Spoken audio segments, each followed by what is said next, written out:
प्रणो देवी सरस्वती वाजो भिर्वाजिनीवती धिनाम वित्र्यवतु।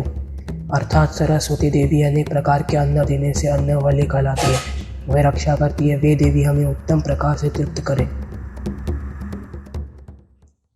जल ही जीवन है और इसी जल को प्रदान करने वाली नदियाँ हैं।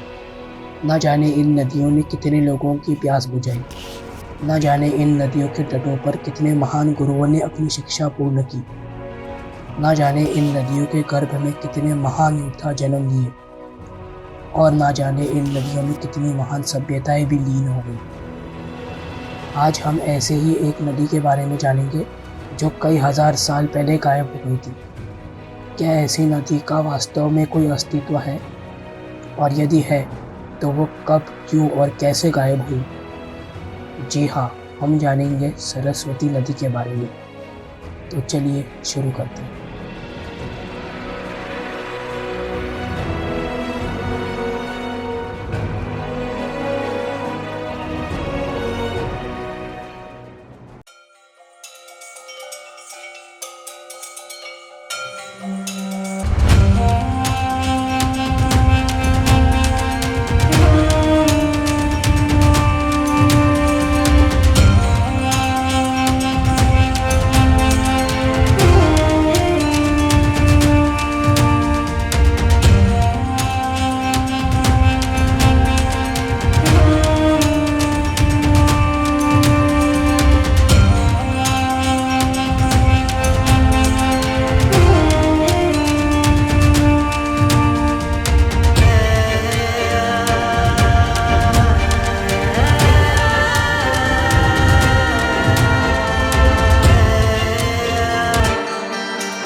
भारत में बहुत सारे लोग एग्रेरियन सोसाइटी फॉलो करते थे, अर्थात वे अनाज उगाते थे, और अनाज उगाने के लिए नदियों की आवश्यकता तो थी ही।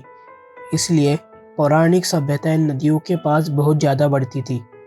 जैसे आपने अपने हिस्ट्री के बुक में पढ़ा होगा इंडस वैली सिविलाइजेशन के बारे में। और इन्हीं नदियों में से एक सरस्वती भी होती होगी, जिसके किनारे कई सभ्यताएं भी रहती होगी, और इस सभ्यता को हम वैदिक सभ्यता कहते हैं। और ऋग्वेद, जो कि अब तक के सबसे पुराने टेक्स्ट है, हमें उनमें भी इस नदी का उल्लेख मिलता है। आपने शुरुआत में जो श्लोक सुना था वो भी ऋग्वेद का ही था, पर ऐसे सिर्फ 2 या 3 नहीं मिले, बल्कि ऋग्वेद में कुल 72 बार इस नदी का जिक्र हुआ है।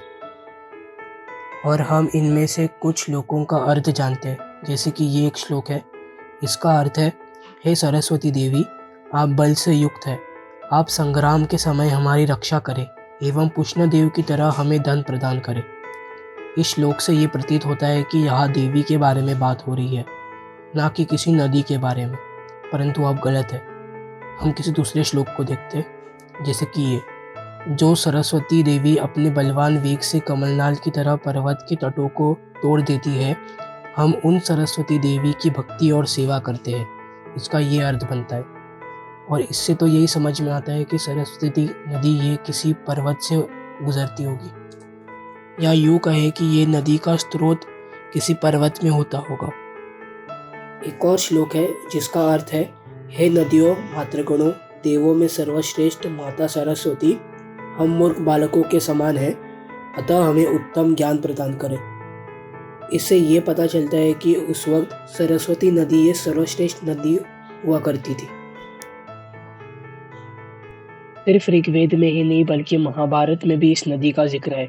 जब पांडवों ने वनवास लिया था तब उन्होंने अपने पाप सरस्वती, यमुना और दृषद्वती में धोए थे। हमने इससे पहले श्लोकों में देखा है कि वो नदी पहाड़ों से समुद्र तक बहती थी, पर महाभारत में ये भी लिखा है कि वो नदी कहीं कहीं दिखती थी तो कहीं कहीं वो नहीं दिखती थी। वो नदी किसी डेजर्ट में जाकर छुपी थी, और इसके पीछे भी एक कहानी है। उतत्य, महर्षि अंगिरा के पुत्र, उनकी पत्नी भद्रा को वरुण देव ने चुरा लिया था जब वो स्नान कर रही थी।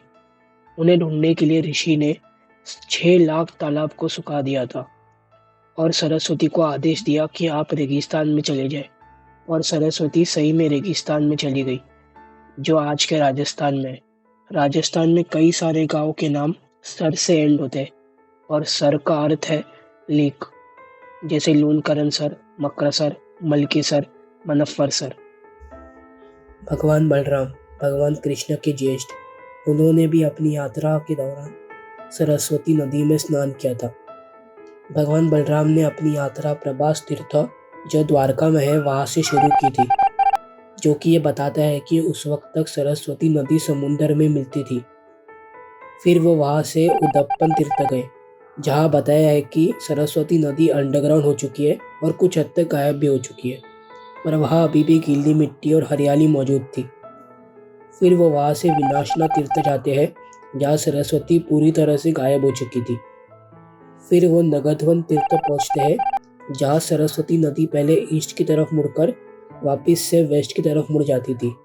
ऐसे ही बहुत सारे तीर्थ करते हुए वो प्लक्ष प्रसरवणा, जो सरस्वती का स्रोत माना जाता है, वहाँ पहुँचे।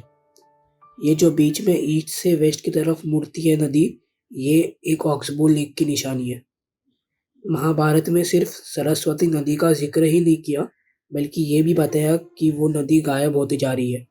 इसका अर्थ ये है कि महाभारत के काल में वो नदी मौजूद थी, पर उसका पूर्ण स्वरूप में नहीं। वो नदी अपने ट्रिब्यूटरीज के माध्यम से मौजूद थी।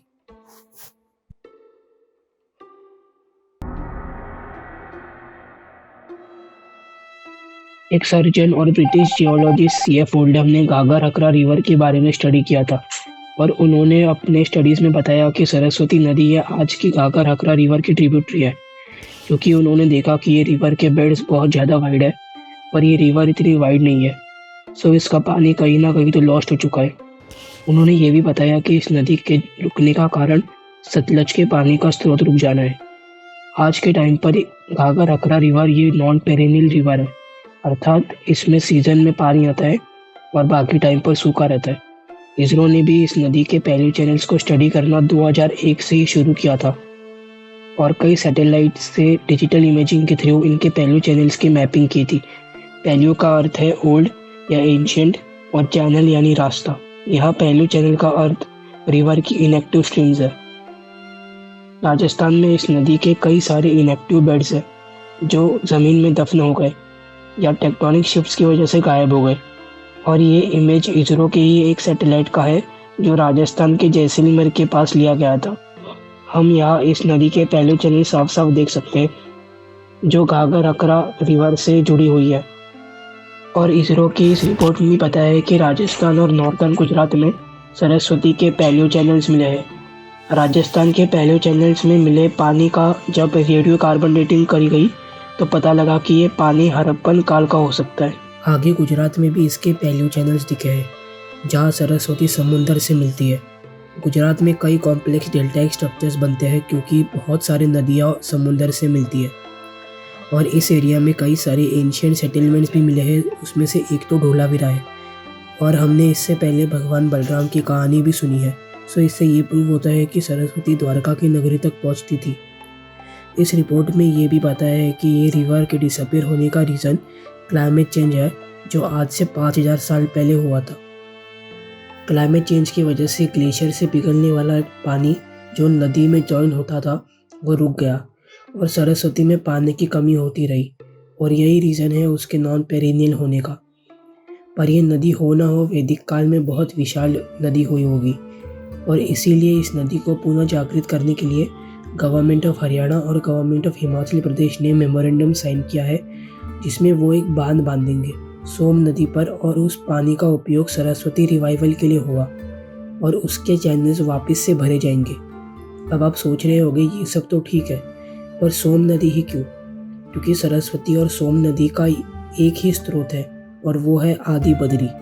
और आज तक यही माना जाता है कि आदि बद्री ही वो जगह है जहाँ से सरस्वती का जन्म हुआ। परंतु हमारे ग्रंथों में तो सरस्वती नदी का स्रोत प्लक्ष प्रसरवण बताया है, और मैंने भी वीडियो में यही बोला। तो आपके जानकारी के लिए प्लक्ष प्रसरवण भी आदि बद्री में ही आता है, और आज भी ये नदी घाघर हकरा और सोम नदी के रूप में बहती है।